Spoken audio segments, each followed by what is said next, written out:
Well, has the Canadian government been taken over by total liberal corruption? Well, that's exactly what members of Parliament are telling the Post-Millennial and David KRAYDEN, who broke this story. And this is all happening in the wake of Trudeau's Green Slush Fund scandal. So what is going on in Canada?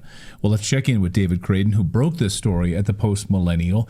So, David, good to see you. Total corruption inside Parliament. Is that what's happening here? It's total corruption and total chaos inside Parliament. The funny thing is, though, Clayton, it took the mainstream media almost a full week to notice.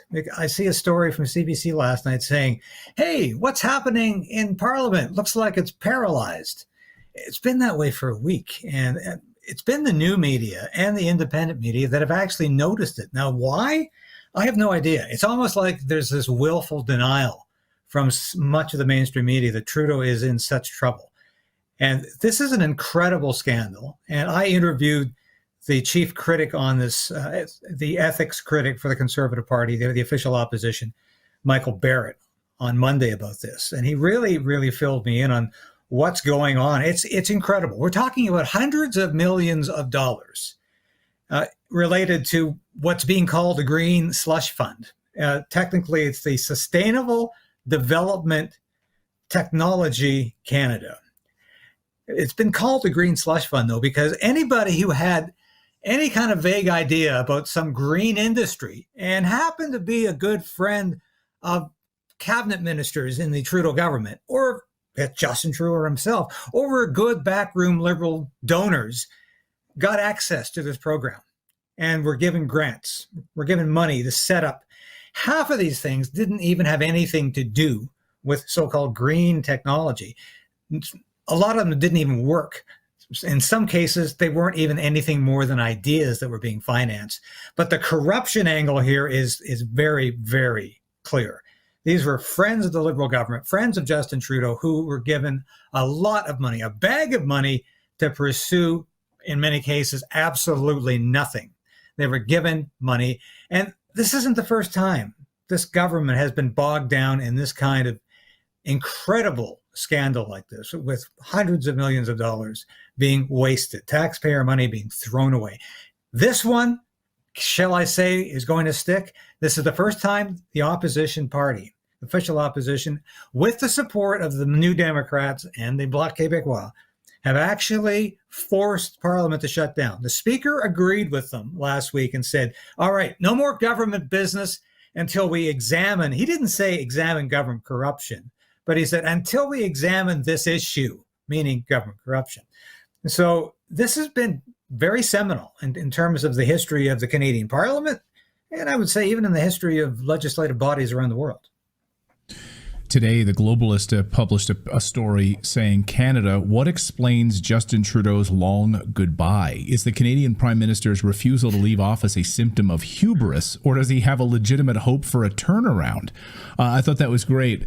Does Justin Trudeau actually believe he can turn this around, and why has he not resigned at this point? I mean, he did survive that non-confidence vote a few weeks ago. So does he feel like that he has the hubris now to continue, that the Canadian people love him?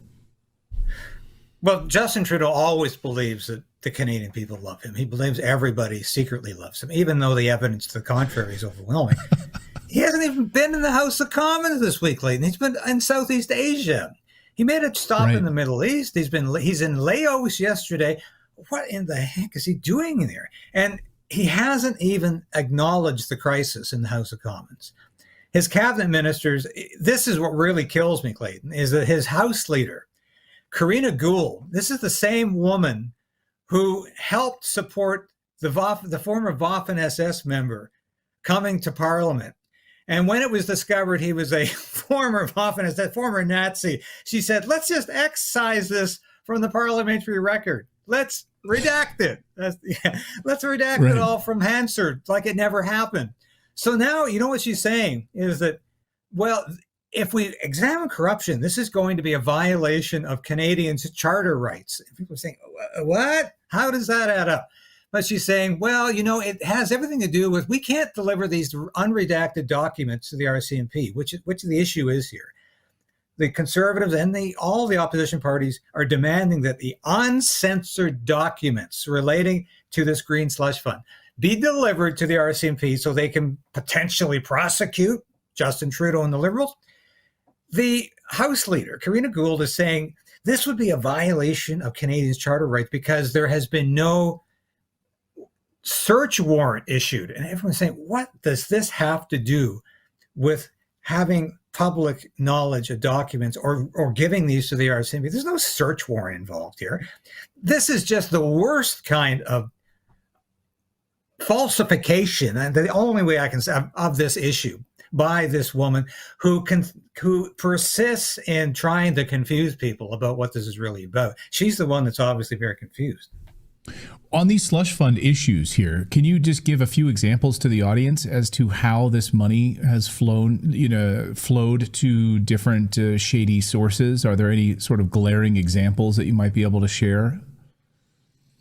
Well, you're talking about companies that really, in many cases, didn't even have names. This is what makes it so incredible. These were ideas, not companies, not names. So the idea of, well, we have a green energy plan here to produce more wind power.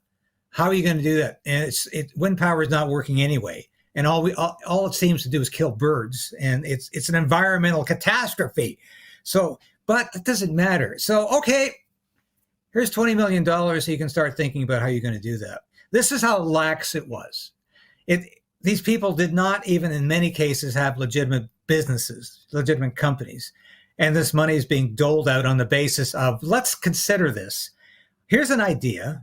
Here's a proposal. Oh, and there's money for you, as long as you're a friend of the management. And it reminded me of the scene from Casablanca where I'm shocked to discover there's gambling going on here. Oh, but you're a friend of Mr. Rick. That's okay. So.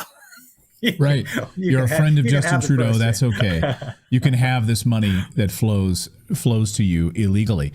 Where do things stand now? I mean, what's going to happen? Will there be any criminal prosecutions here? Will there be any sort of hearings on this, or is this going to be swept under the rug?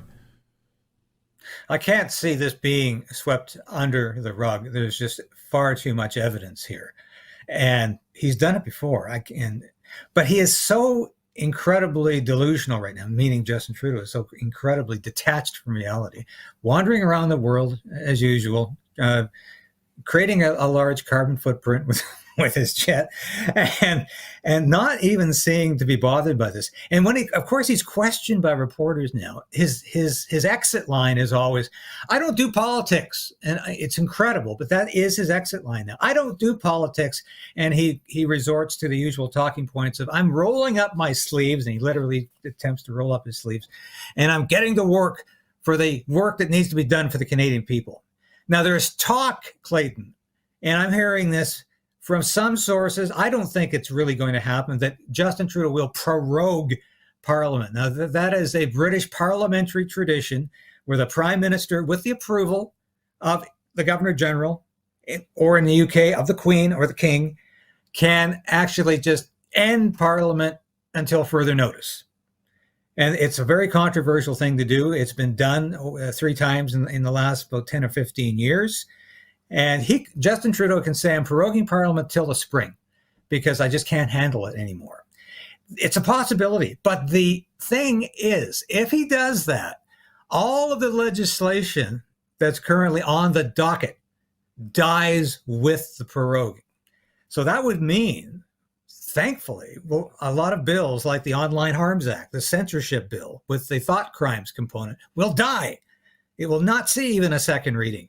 We have another bill that's going, believe it or not, C-293, that is going to outlaw meat products during a pandemic. That is on the verge of passing in the Senate. That will die.